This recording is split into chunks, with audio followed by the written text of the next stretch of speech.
사랑과 은혜가 풍성하신 하나님 아버지, 오늘도 우리에게 선물로 주신 귀한 날, 하루의 첫 시간을 구별하여 주님께 드리게 하신 감사합니다. 이 시간 하늘의 문을 여셔서 신령한 은사와 놀라운 은혜로 우리 각 사람의 심령을 채워주시고, 이 아침 우리를 위하여 예비하신 귀한 말씀 통해 주님 기뻐하시는 신앙의 결단들을 드리게 하여 주옵소서. 약속하신 대로 반드시 다시 오실 만왕의 왕 예수님의 이름으로 기도드리옵나이다. 아멘. 오늘 데살로니가전서 4장 13절부터 5장으로 넘어가서 11절까지 말씀입니다. 신약 데살로니가전서 4장 13절부터 5장 11절까지 말씀이에요. 한 절씩 교독하시겠습니다. 형제들아, 자는 자들에 관하여는 너희가 알지 못함을 우리가 원하지 아니하노니 이는 소망 없는 다른 이와 같이 슬퍼하지 않게 하려 함이라.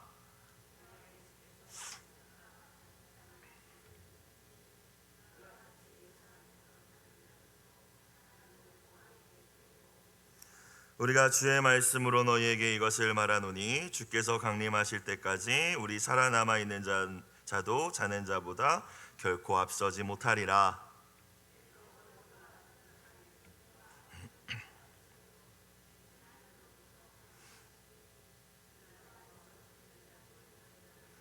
그 후에 우리 살아남은 자들도 그들과 함께 구름 속으로 끌어올려 공중에서 주를 영접하게 하시리니 그리하여 우리가 항상 주와 함께 있으리라.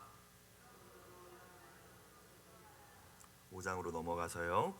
형제들아, 때와 시기에 관하여는 너희에게 쓸 것이 없음은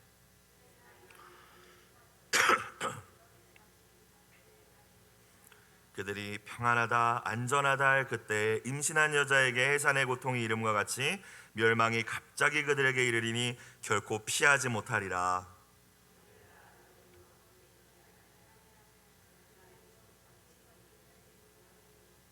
너희는 다 빛의 아들이요 낮의 아들이라. 우리가 밤이나 어둠에 속하지 아니하나니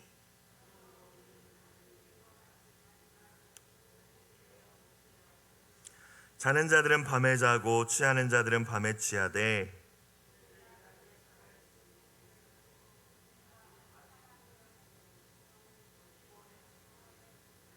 하나님이 우리를 세우심은 노하심에 이르게 하심이 아니요 오직 우리 주 예수 그리스도로 말미암아 구원을 받게 하심이라.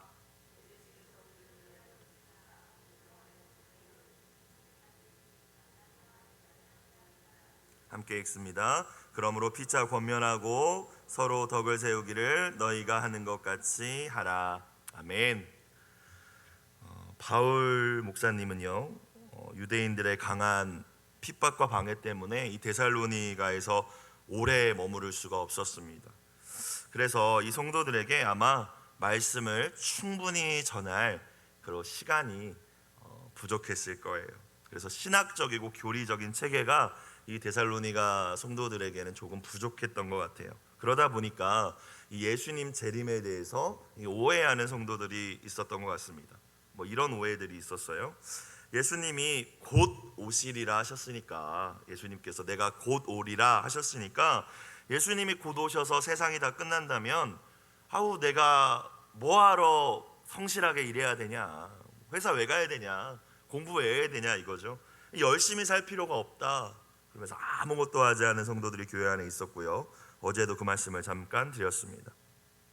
또 이 데살로니가 교회 성도들에게 그러면 예수님 재림하실 때까지 우리가 살아있지 못하고 그 전에 죽으면 어떻게 재림하시는 예수님을 만나냐, 못 만나는 거 아니냐, 다 망한 거 아니냐, 우리 살아있어야 되는데 죽으면 예수님 재림과 관계 없어지는 거 아니냐, 이런 오해 때문에 두려워하고 불안해하는 데살로니가 교회 성도들이 있었어요. 그러니까 막 혼란스럽고 불안하고 또 잘못된 이 재림에 대한 신앙 때문에 그 삶이 또 잘못된 길로 가고 이런 일들이 있었습니다.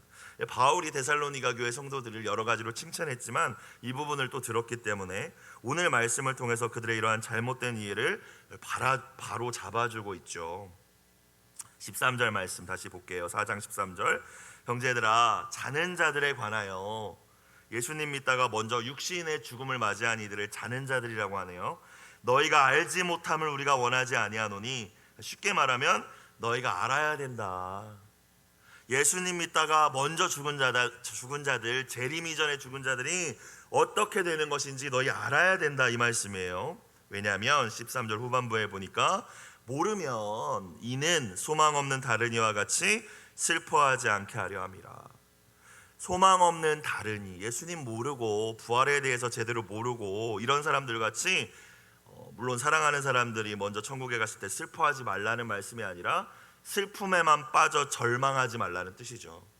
그러니까 예수님과 부활에 대한 이 지식과 바른 믿음이 없으면 소망 없는 다른 사람들과 똑같다. 교회는 니네가 다니고 있지만 그렇기 때문에 이 자는 사람들, 예수님 믿다 재림 이전에 돌아가신 분들 알아야 된다라는 거예요. 그래서 지금 바울이 이야기를 하죠. 오늘 말씀 사도 바울의 표현과 같이 우리 예수님께서도 이 죽음에 대해서 잠자는 것이라고 말씀하셨어요. 요한복음 11장에 보시면 우리가 잘 아는 죽은 나사로를 살리신 기사가 등장하는데, 제자들에게 예수님께서 이미 나사로가 죽었음을 아시고 이렇게 말씀하시죠. 우리 친구 나사로가 잠들었다. 내가 깨우러 가겠노라. 잠들었다. 사도행전에 보면요, 돌에 맞아 순교했던 최초의 초대교회 순교자 스데반 집사님의 이야기가 또 나옵니다. 스데반 집사님이 돌에 맞으면서 이렇게 기도를 하시죠. 예수님처럼 주여 이 죄를 저들에게 돌리지 마옵소서. 그리고 성경은 뭐라고 마지막으로 그의 인생에 대해서 기록하냐면 이 말을 하고 자니라 라고 되어 있어요. 성경은 진리의 말씀인데 분명히 죽은 사람인데, 죽었는데 잔다. 여러분, 예수님을 모르고 믿지 않는 자들에게 죽음이란 정말 끝이죠. 영원한 이별입니다. 그래서 절망할 수밖에 없고, 사랑하는 이들을 먼저 보냈을 때 헤어나올 수 없는 슬픔에 빠져서 정말 어찌할 바를 모르죠. 그러나 예수님을 믿는 자들, 저와 여러분은 부활의 소망이 있기 때문에 죽음이 끝이 아니라 영원한 세계로 들어가는, 통과하는 그 통로, 문이 되는 줄로 믿으시길 주의 이름으로 축원합니다. 담임 목사님께서 항상 말씀하시듯이 어머니 뱃속에서 일생 점점 길어지죠. 그리고 이 세상에서 이생을 살다가 100년 정도 살다가 이제 죽음 이후에 영생으로 들어가는 것입니다. 우리가 잠자리에 들 때 슬퍼하지 않잖아요. 다음날 아침에 다시 일어날 것을 예상하고 기대하죠. 자녀들을 잠자리에 눕힐 때 얘를 내일부터 못 보겠네 하면서 절망하지 않잖아요. 왜? 내일 일어나서 다시 볼 거니까. 크리스찬한테 죽음이란 그런 것이라는 말씀입니다. 예수님을 믿는 믿음으로 살다가 먼저 죽음을 맞이한 이들, 영원한 천국에서 깨어날 것을 기대해야 되죠. 나아가 예수님 재림하실 때 죽지 않고 썩지 않는 존귀하고 아름다운 몸으로 부활할 것을 우리는 믿어야 할 줄로 믿습니다. 그렇기 때문에 예수님 안에서의 죽음, 예수님 있다가 재림 이전에 내가 사랑하는 사람을 보내고 또 내가 죽을지라도 잠자는 것과 다를 바 없다라고 말씀하신 거예요. 예수님이 그렇게 말씀하신 거예요. 자는 거다. 일어나면 되는 거지, 자는 거면. 데살로니가 교인들의 재림에 대한 첫 번째 오해와 궁금증은 예수님 믿다가 재림하시기 전에 그러면 그렇게 잠들어 버린 죽음을 맞이한 성도들이 어떻게 되냐나, 이게 되게 궁금했던 거예요. 자, 우리의 육신은 호흡이 멈추면 썩어지고 흙으로 재로 사라져 버립니다. 그리고 이 육신 안에 있던 하나님의 형상을 닮은 영혼은 사라지지 않죠. 성경을 보면 한 번 죽는 것은 정해진 것이지만 이후에 심판이 있다고 했어요. 그러니까 죽은 이후의 세상이 있다라는 말씀이죠. 죽는 건 정해진 거래요. 그 후에는 심판이라는 게 있대요. 하나님 앞에 서는 일이 있을 것이다. 그러니까 그 후가 있다는 거예요. 그 후가 그냥 죽어서 다 없어지는 게 아니라 육신은 사라지지만 영혼은 그렇지 않다. 심판 이후에 영원한 세계가 있죠. 우리 누가복음 말씀을 보면 예수님께서 부자와 나사로 이야기를 해주십니다. 천국과 지옥 이야기를 할 때 자주 인용되는 말씀이죠. 아브라함의 품이 있고 부자가 들어갔던 고통받는 불길 속에 있어요. 지옥이 더 잔인한 이유는 지옥에서 천국이 보인다는 거예요. 근데 갈 수 없어. 예수님께서 십자가에서 당신을 영접한 강도에게 마지막으로 하신 말씀, 내가 진실로 진실로 너에게 이르노니 오늘 네가 나와 함께 어디에 있으리라? 낙원에 있으리라. 아멘. 여러분, 예수님께서 숨이 넘어가시는 그 마지막 순간에 하신 말씀인데 농담하시지 않았겠죠. 마지막 죽음의 그 순간에 이르러서 주님을 영접하니 강도에게 평생을 죄를 지으며 살았지만 그 구원의 확신과 기쁨을 주시기 위하여서 온몸에 힘을 짜내서, 호흡을 짜내서 하신 마지막 한마디가 이 말씀인데, 여러분 진리의 말씀인 줄로 믿습니다. 오늘 너의 숨이 육신에서 끊어졌을 때 나와 함께 예수님과 함께 낙원의 천국에 너의 영혼이 있으리라. 저와 여러분이 붙들어야 하는 소망의 말씀인 줄로 믿습니다. 많은 사람들이 천국과 지옥, 예수님 안 믿는 사람들도 은연중에 이렇게 알고 있고 믿고 있습니다. 천국과 지옥, 이 영생과 영벌의 장소가 분명히 존재하죠. 그래서 예수님이 이 땅에 오신 가장 큰 이유는 하나님 떠나서 제멋대로 죄를 지으며 사는 인간들의 이 영혼의 원래 종착점이었던 지옥과 멸망에서 건져내어 주시기 위해서 우리의 모든 죄를 대신 담당하시고 그 영혼들을 구원하셔서 낙원, 천국, 영생의 자리로 인도하시기 위하여 우리 주님 오신 줄로 믿습니다. 그것이 요한복음 3장 16절 말씀이잖아요, 그렇죠? 이는 저를 믿는 자마다 멸망치 않고 영생을 얻게 하려 하십니다.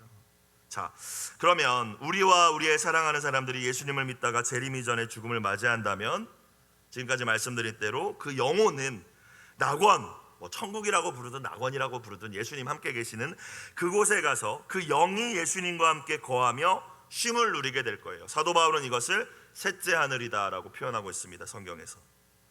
자, 먼저 가신 그 분이 믿음을 끝까지 지키고 그렇게 낙원에 들어갔다면 이제 남겨진 우리 신앙인들의 과제는 우리도 끝까지 믿음을 지키는 거죠. 다시 만나기 위해서. 그래서 믿는 자들에게 죽음은 결코 영원한 이별이 아닙니다. 다시 만날 소망이 있기 때문이에요. 영원히 헤어지지 않을 소망이 있습니다. 그래서 슬픔과 절망에만 빠져 있을 필요가 없다라는 거예요. 그렇다면 한 가지 질문을 더 드리면, 그러면 천국, 그렇게 영혼이 천국에 가서 영으로만 영원히 사는 것인가? 라는 질문이 생기죠. 그러니까 영은 육신이 아닌데 그냥 영으로만 그냥 거기서 사는 건가? 그렇지 않죠. 저와 여러분은 우리의 몸의 부활도 믿습니다. 여러분, 예수님께서 죽음에서 부활하심으로 모든 잠자는 자들의 첫 열매가 되어주신 줄 믿습니다. 우리의 영만 그냥 낙원에 들어가는 거면 예수님 굳이 그렇게 몸이 부활하는 것을 보여주실 필요가 없었어요. 예수님이 재림하시는 그때 이 땅에 하나님의 나라가 완성이 될 때 영의 세계가 아니라 이 땅 가운데 원래 하나님께서 처음 창조하셨던 것처럼 온 만물이 회복되고, 그 이전에 심판과 이 땅의 멸망은 있겠지만 다시 하나님의 나라가 새 하늘과 새 땅이 창조되어질 때 모든 믿는 자들은 신령한 몸으로 부활하게 될 줄로 믿습니다. 더 이상 늙지 않는 몸, 어떤 목사님들은 우스갯소리로 가장 예쁘고 아름다운 몸, 그래서 지금 조금 여러 가지로 외모가 부족하다고 낙심하지 말라고 그런 말씀도 하시더라고요. 그때에는 뭐 그런 거 기준도 없겠지만 다 아름답고 예쁘고 영원한 몸. 14절, 우리가 예수께서 죽으셨다가 다시 살아나심을 믿을진데, 우리 다 믿죠. 이와 같이 예수 안에서 자는 자들도 먼저 돌아가신 분들의 영혼은 그럼 어떻게 되냐? 하나님이 어떻게 하신대요? 14절 후반부에 보니까 그와 함께 뭐 하신대요? 데리고 오시리라. 아멘. 아멘. 좀 붙으셔야 돼, 이 말씀. 그와 함께 예수님 오시잖아요. 근데 하나님이 어떻게 하신대요? 그 영혼들을 낙원에 함께 예수님과 쉬고 안식을 누리던 영혼들이 같이 오는 거예요. 근데 그 영혼들이 영혼에 머물러 있는 것이 아니죠. 15절, 우리가 주의 말씀으로 너희에게 이것을 말하노니, 사도 바울이 아마 주님의 계시를 받아서 또는 3층 청에 가서 주님께 이 말씀을 들었을 거예요. 주께서 강림하실 때까지 우리 살아남아 있는 자도 자는 자보다 결코 앞서지 못하리라. 부활은 먼저 잠자는 자들, 먼저 그 영혼이 안식에 처했다가 주님 재림과 함께 돌아오는 그분들이 먼저 부활할 거고 우리가 그 뒤다라는 말씀이에요. 우리가 앞서지 못한다. 예수님께서 재림하실 때 먼저 부활하여서 신령한 몸을 입고 주님을 영접하는 것은 재림 때까지 믿음 안에서 살아남은 자들이 아니라, 이 땅에 있는 자들이 아니라 먼저 죽은 분들, 먼저 죽은 신앙의 선조들이라는 것입니다. 16절, 주께서 호령과 천사장의 소리와 하나님의 나팔 소리로 신이 하늘로부터 강림하시리니, 그리스도 안에서 죽은 자들이 뭐한대요? 먼저 일어나고. 이건 육신이 일어난다라는 뜻이에요. 영은 주님과 함께 오는 거죠. 그렇죠? 물론 눈으로 볼 수 없잖아요, 영은. 근데 죽은 자들의 이제 몸이 일어난다라는 거예요. 뭐 영혼이 그 몸에 어떻게 들어가느냐, 뭐 화장하면 재가 돼서 날아가는데 어떻게 부활하느냐. 여러분, 우리 하나님은 전지전능하신 하나님이신 줄 믿습니다. 여러분, 흑으로 인간을 창조하신 분인데 왜 그런 걸 걱정하세요? 옛날에 어떤 분이 나는 매장해줘, 부활해야 되니까. 화장하면 부활 못하잖아. 여러분, 그거는 참 우스운 이야기죠, 그렇죠? 예. 어린아이 같은 믿음일 수도 있지만 우리 하나님 창조주시잖아요, 그렇죠? 새 창조가 일어나는 거예요. 17절 그 후에 먼저 천국에 가서 영이 먼저 가셨던 분들의 몸이 부활한 그 이후에 우리는 이 땅에 만약에 재림하실 때까지 살아있다면 저와 여러분이 그 다음에 그분들 다 부활하셔서 신령한 몸으로 공중에서 주님과 함께 있는 그 순간에 우리가 그것을 보면서 우리 살아남은 자들도 그들과 함께 이제 그분들과 함께 구름 속으로 끌어올려 공중에서 주를 영접하게 되리니. 휴거죠, 휴거. 그죠? 그리하여 우리가 항상 주와 함께 있으리라. 이제 예수님과 영원히 사는 거예요, 이 말이에요. 예수님 그냥 아는 게 아니라 얼굴과 얼굴을 바라보면서 예수님 손과 손을 마주 잡으면서 예수님 끌어안으면서 그렇게 예수님과 영원히 사는 것이다. 근데 생각해 보면 공중에서 주님을 영접하는 이 시간에 만약에 나의 이름이 불리지 않는다면, 정했어 훅 올라가는데 하나님 저는요, 여러분 이 장면을 한번 생각해 봤어요. 그래서 오늘 깨어있으라 말씀하시는 것 같아요. 이 땅에 이루어질 완성된 하나님 나라에서 부활의 신령한 몸을 입고 우리는 영원히 주님과 함께 살게 될 것입니다. 먼저 죽음을 맞이한 신앙의 선조들, 우리 사랑하는 사람들 모두 다시는 죽음도 고통도 없는 신령한 몸, 예수님 말씀에 의하면 성별도 없고 장가 시집 가는 것도 아니고 천사들의 그 신령한 모습과 같이 그 신령한 몸을 입고 만나서 손잡고 안고 반기며 영원히 주님을 찬양하고 예배하게 될 줄로 믿습니다.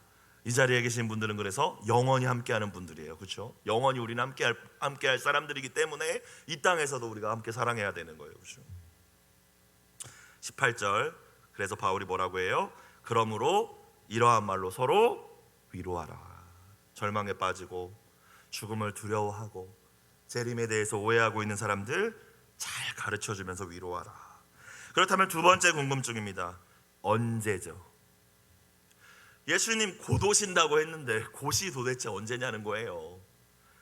그 당시에 사람들은 다 진짜 1, 2년 지나서 오실 줄 알았는데, 그래서 기도할 때마다 마라나타 주 예수여 속히 오시옵소서, 얼른 오세요 그랬는데 안 오시니까요. 자, 이 일에 대해서 바울이 이야기합니다. 5장으로 넘어가서 1, 2절입니다.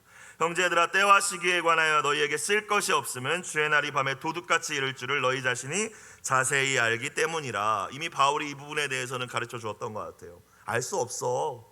갑자기 임하는 거다. 도둑이 예고하고 오지 않잖아요. 그렇죠? 도둑 들 거라고 예상하십니까? 어느 날 갑자기 오는 거예요. 특별히 긴장 풀어졌을 때 특별히 그럴 수 있죠. 그래서 3절에 이렇게 얘기해요. 그들이 평안하다 안전하다 할 그때 임신한 여자에게 해산의 고통이 이름과 같이 멸망이 갑자기 그들에게 이르리니 결코 피하지 못하리라. 여기서 그들은 성도들을 의미하지 않습니다. 복음을 받아들이지 않고 그 재림의 순간까지 교회와 성도들을 대적하고 핍박한 이들을 일단 의미하고요. 두 번째는 교회 안에 있었지만, 예수님만이 아니라 교회 안에 있긴 했지만 그냥 내가 그걸로 구원의 티켓을 얻었다고 착각하고 회개하지 않고 자기 쾌락과 욕망을 위하여 살아간 이들까지도 포함됩니다. 무늬만 크리스천.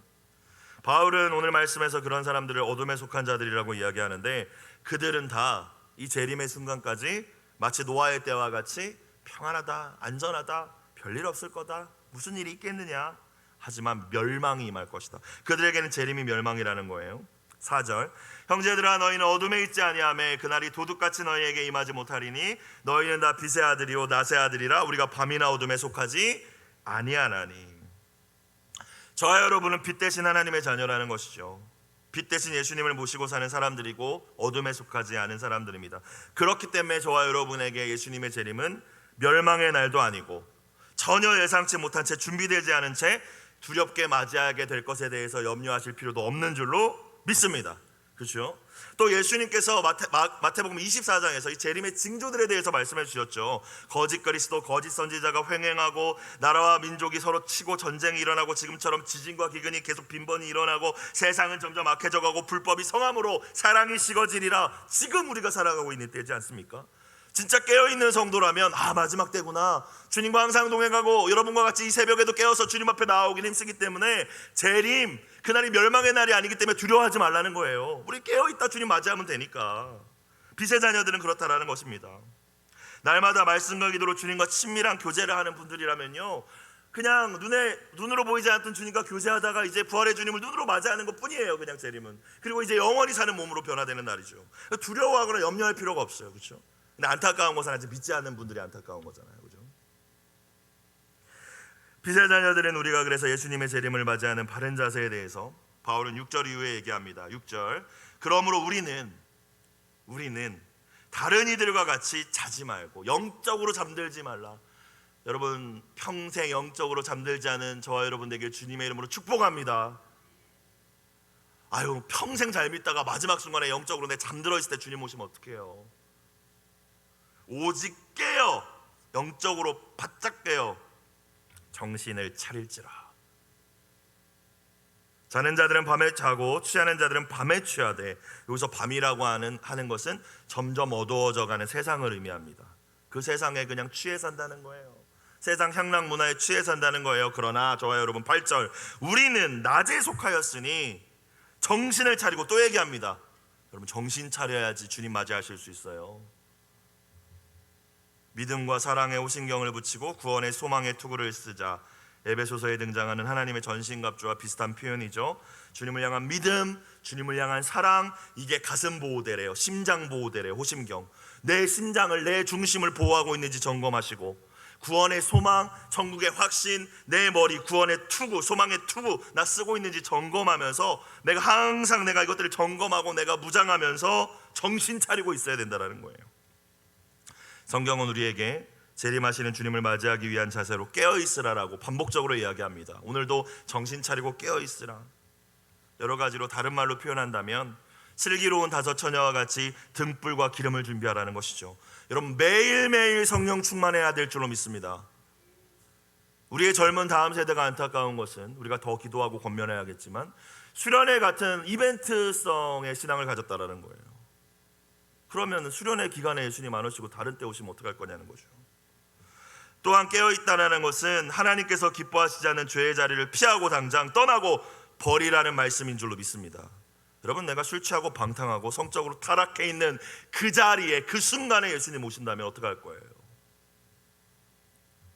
우리의 자녀들에게 분명히 권면해 주셔야 돼요. 물론 회개하면 주님은 우리를 용서하시지만 재림의 신앙이라는 것은 항상 깨어있는 신앙이기 때문에, 또한 예배의 자리를 여러분과 같이 항상 지키셔야 될 줄로 믿습니다. 어떤 목사님이 우스갯소리로 예수님은 아마 비 오는 날 수요일 저녁에 오실 거야, 그렇게 말씀하셨어요. 왜? 수요 예배 출석률이 가장 낮으니까. 누가 왔니? 하면서 오실 거라는 거죠. 잘못된 시한부 종말론에 빠지지는 마셔야 돼요. 하루하루 삶에 충성하셔야 됩니다.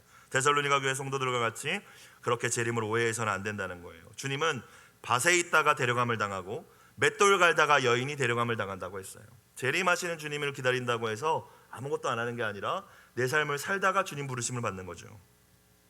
그리고 우리 인생의 목표가 언제나 주님을 더 많이 알고 주님을 더 사랑하고 예수님을 잘 믿는 것이 저와 우리의 자녀들의 인생의 목표가 되어야 할 줄로 믿습니다. 교회 다니는 것에 만족하셔서는 안 돼요. 여러분, 예수님 이런 말씀을 하셨어요.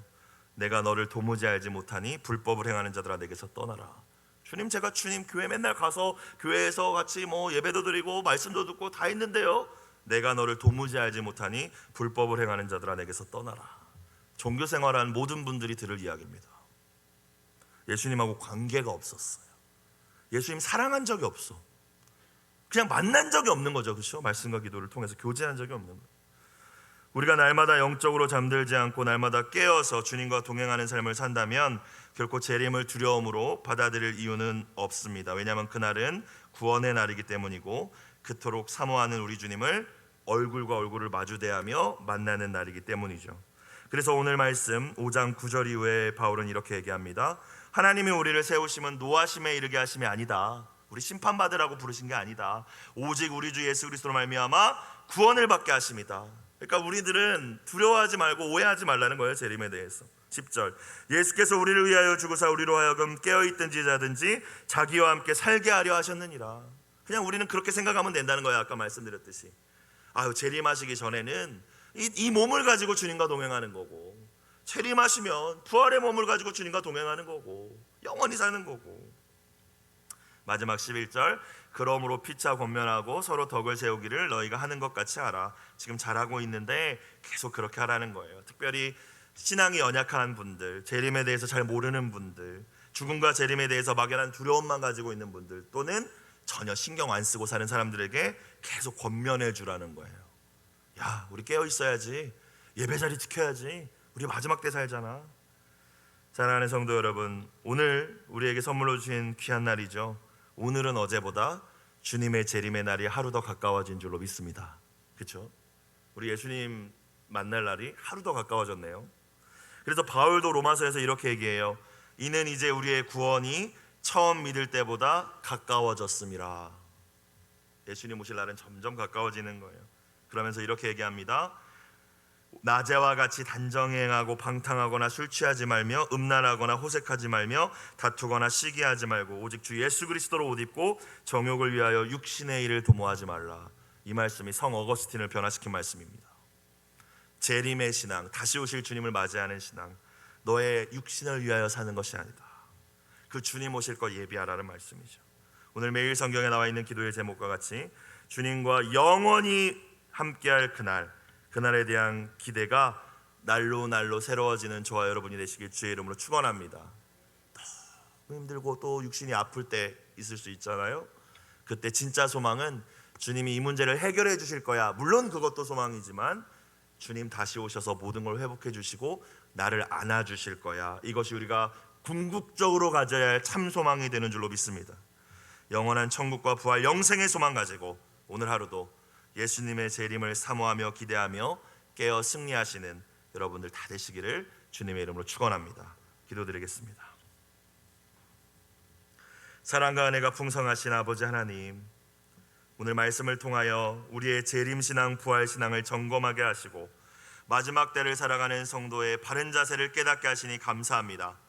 바울 목사님의 고백과 같이 우리가 살든지 죽든지 주님 영광만을 위하여 몸 안에 있든지 몸 밖에 있든지 오직 주를 위하여 살아가게 하여 주옵소서. 주님이 다시 오셔서 부활의 몸을 우리에게 입혀주시고 우리의 모든 눈물을 닦아주시는 그날에 먼저 안식에 들어간 사랑하는 이들을 얼굴과 얼굴을 맞대며 다시 만날 그날을 우리가 기대하며 소망하게 하시고 그 소망이 고난과 절망이 가득한 이 땅에서 오늘 하루를 살아낼 힘이 되게 하여 주옵소서. 눈물의 기도와 함께 예물을 드린 손길을 기억하여 주시고 주님 속히 아름답게 응답하여 주옵소서. 다시 오실 만왕의 왕 예수 그리스도의 이름으로 기도드리옵나이다. 아멘. 하늘에 계신 우리 아버지의 이름을